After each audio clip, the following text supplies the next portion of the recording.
Magandang araw sa ating lahat. Ito may nire-repair tayo, isang pressure washer. Bali ang problema nito, hindi raw ito nag-automatic shut off. Humihina lang yung pag-andar. Okay, so bali nung nag-repair tayo nito, ang tiningnan natin ay itong actuator. Ito. Actuator. Actually, ito ay bago. Hindi ko lang nagamit kasi magkaiba yung i-deliver sa atin. Yung original ay wala ito dito. Ito po ay plain lang papunta doon. Okay? Anyway, ang naging issue lang naman ng actuator na ito ay ito dito banda. Yung may spring. Yan po ang kadalasang nagiging sira. Actually, trinay ko itong i-repair.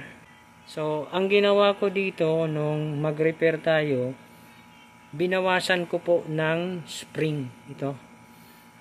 Kasi ang issue nito ay hindi ito sumusundot doon sa actuator switch. So, ang ginawa ko dito, nagbawas tayo ng spring. Nung binawasan ko ng spring, ayun, nag-auto shut off na.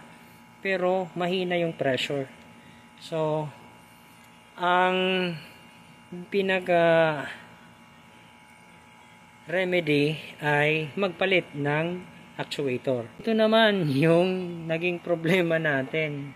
Yung original, sabi ko nga kanina, ay wala ito dito, itong part na ito.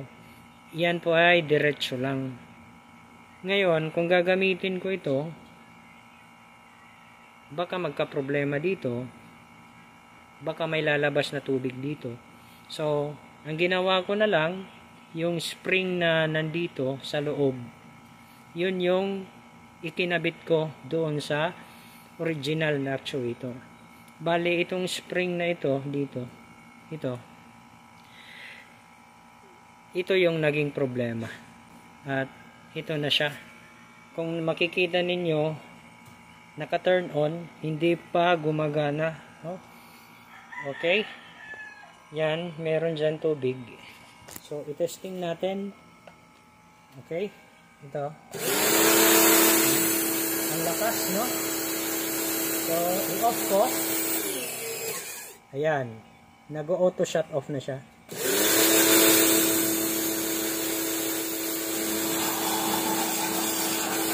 Ang lakas, no? Ang lakas. So, ang sunod na gagawin natin dito, ibabalik natin itong mga ibang accessories. At ito na, naibalik na natin yung mga ibang parts. Ayan na po. Yan po yung kanyang pinaka-final na setup ng pressure washer. Actually, ang brand nito ay Kawasaki. Ayan, naka-turn on, nag-auto shut off na po yan. Testing natin ulit.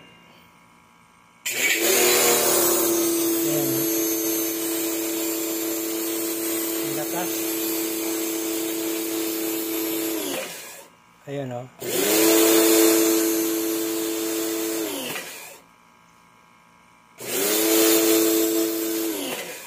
So, hanggang dito na lang itong ating video tutorial. Sana po ay meron kayong natutunan. Kung nagustuhan nyo itong video, paki-like and share. Kung hindi ka pa nakapag-subscribe, mari po lamang ay mag-subscribe sa aking channel. Paki-click na rin yung notification bell para updated ka sa mga bagong upload na videos. Hanggang sa muli, maraming salamat po.